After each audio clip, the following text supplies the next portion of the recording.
از طرف مقام آقای خامنه‌ای. ما قبلش رفتیم جای آقای خامنه‌ای، از آقای خامنه‌ای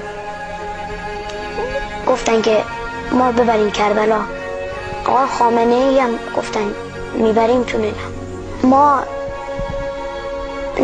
یک صبری تو دلمون داشتیم قبل از اینکه پدرم خواست شهید بشه خبر بدن. من اون صبر رو نمیدونستم تا وقتی که رفتم کربلا اون تل زینبیه رو دیدم و دیدم زینب چقدر سر داشته پیش امام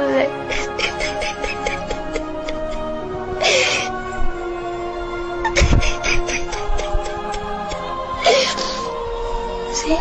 خوب بوده. حالا ما یک قسمت از فیلم بابام نگاه کردیم، دیدیم که هنوز بابام ندیدیم چجوری شهید شده، ولی حضرت زینب سر برادرش شد جلوی خودش از سر جدا کردن.